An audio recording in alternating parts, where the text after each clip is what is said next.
So hey guys, it's your boy Vandal and I'm coming back to you with another video, and today we're going to talk about how to draw manga boys' bodies. But before we get into this video, don't forget to hit that subscribe button, don't forget to hit like, don't forget to hit that bell for notifications so you can get more tutorial videos as I make them happen. So let's get right into this video, starting with what we talked about last week or last time on our last video, where we talked about how we start with the head. What I usually like to do with starting the bodies is I like to start with the head. We start with our general circle, and what we're going to be working on right now is called the skeleton. And with the skeleton, there's a few parts that I like to pay attention to. So right now I just started with the head with a nice circle, and then we're going to bring a line down for our neck. But one more important thing that we should also not forget is how tall our character is going to be. So I put lines at the top and at the bottom so I can know exactly what height I'm looking for in my character. Next, we're going to work on the chest. Now I don't want the chest to be too broad because this character that I'm working on, his name is Dualo, and he's from my upcoming comic book Infinity Love. He is going to have not such a huge chest, so we're going to use like a rectangle. Everything that we do inside of the skeleton is going to be like regular geometric shapes, so very simple shapes that anyone can do, so it shouldn't be too hard. At least that's what I think. Now I'm gonna finish elongating the spine with a regular stick. I mean, you can think of the stick figure as like a skeleton. So now we've done like at least all the way down to the spine. If you want, you can even do this by going all the way through the chest if it makes you feel a little bit better. Then we're going to get into the shoulders, which are just going to be some circles. These are going to be our joints, followed by our arm parts. Maybe let's give him a little bit of a stance, you know, a little cowboy. Make sure we get his elbows and his hands. Now that we have like a very simple stance, we give him a little bit of his hips. His hand is on his hip, so we'll put that there. Maybe this is a little bit boring, so what I would like to do is change it up a bit. I don't want that kind of eraser.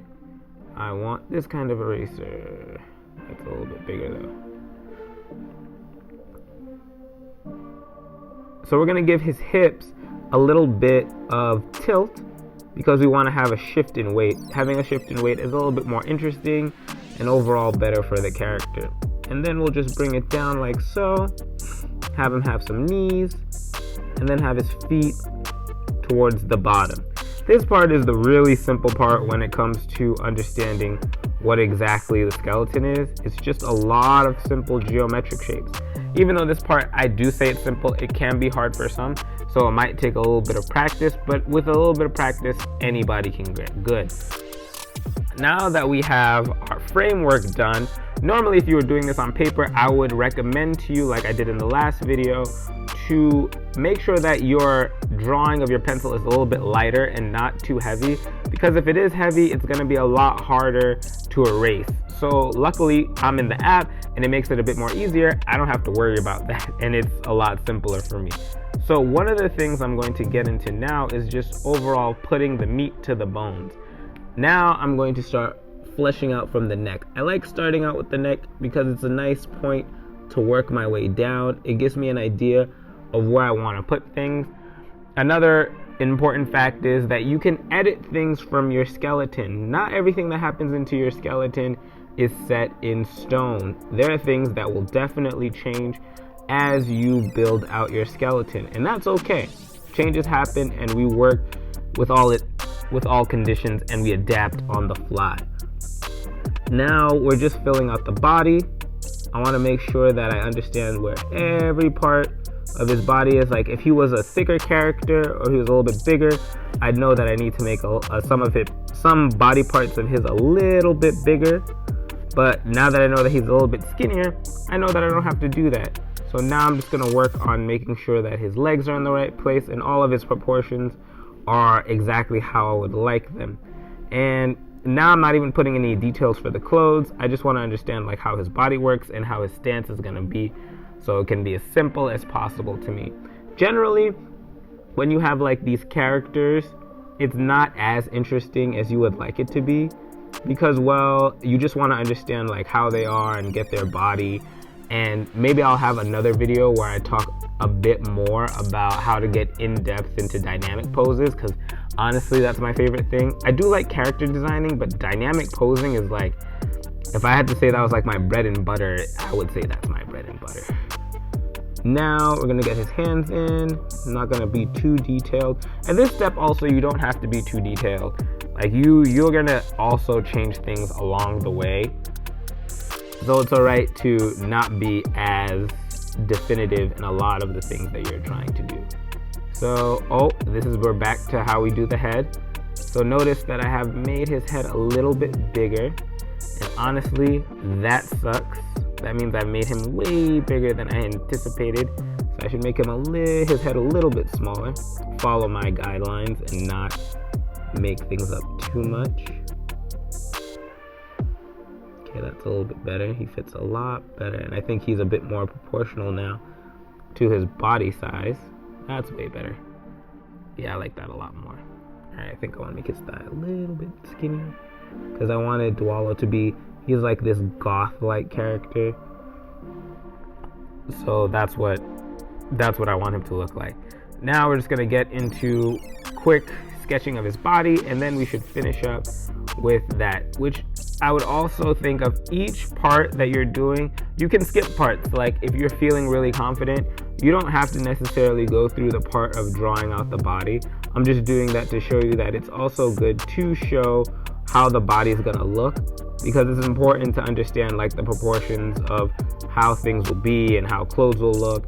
All that good stuff is very important when trying to understand your character, and it'll make it easier when you want to put things in places and you're wondering, should this go there or should this go there. It's really nice, or it's a bit more nicer in like a digital app versus like doing it traditionally, because you might not see it right away. But now I'm just going to work on the clothes, finish them up, just doing a quick sketch. Just want to know how everything's going to look. I want to give him a cool cloak. He's like one of these, now I want to say like depressing characters, but he's like very melancholy. Yeah, there we go. That's a good word, melancholy. And there are definitely like some edits you can always add to your character, things that you'll understand and see later on that might not have happened originally, because his original character design didn't look like this. I'll probably put it up and show you guys, but it looked a bit different, which is not bad. I think I actually like the way it's coming out now a lot more. And I'll show you guys, because this is not the first time I've done this video. I did this video again because it had, I guess I didn't take it the first time, or it didn't save the first time.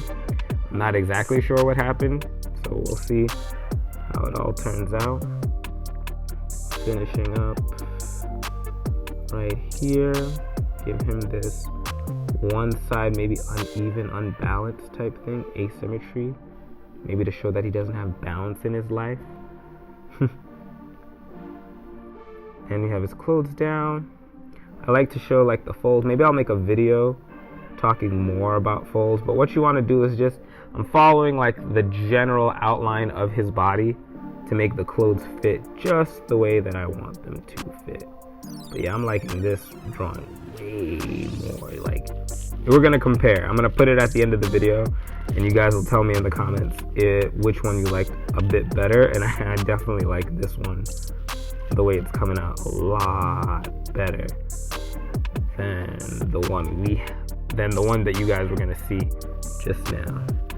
So finish up, give him a little bit of shadow. I didn't finish his head, so let's do that, because I gotta give him hair. He has like one side do, and hair's another thing I'm going to talk about in another video. That will be very important to talk about, actually. Nice. And I think we're heading to the end of our video. I'm probably going to let it time lapse out so I don't bother you guys, and then I'll come back in the end and we'll talk about what happened to the rest of the video. And I'll be right back with you guys.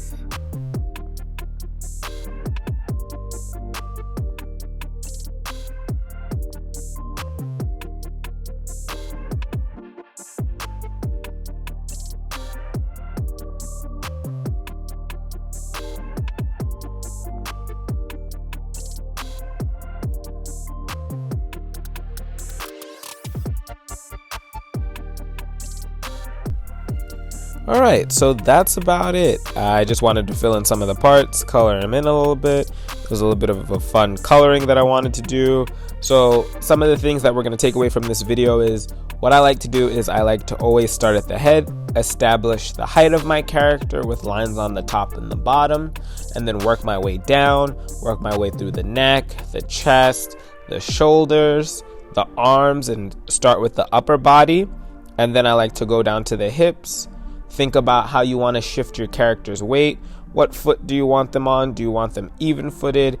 Those are some thoughts that I think would be really important. Then work my way to the knees and towards the feet. I'm going to go in depth in other videos about like each particular part of the body. So like hands, feet, you know, head, shoulders, knees and toes, all that good stuff. But that's what I wanted to talk to you guys today about, was just how to draw like the manga body type. And I think this one I'll call like the average build. Maybe I'll do one that's a little bit muscular, one a little bit skinnier, one a little bit chubbier, to give like a variety, so you guys can add variety to the comics that you want to create. So next time we're going to be working on how to draw manga girls, which will be using the main character Lily from Infinity Love. So I hope you guys tune in for that one too. And I hope you guys enjoyed this video. And if you did and you're new to the channel, don't forget to hit that subscribe button, because I make art tutorial videos, anime discussion videos, and whatever else is going to be on the content for this year when I have an official lineup and more stuff for more. So yeah, hit that like, you know, and that bell for notifications so you can hear what I have to say. But yeah, guys, I've been Vandal. I hope you guys enjoyed this video, and I'll catch you in the next one. Peace. Boy.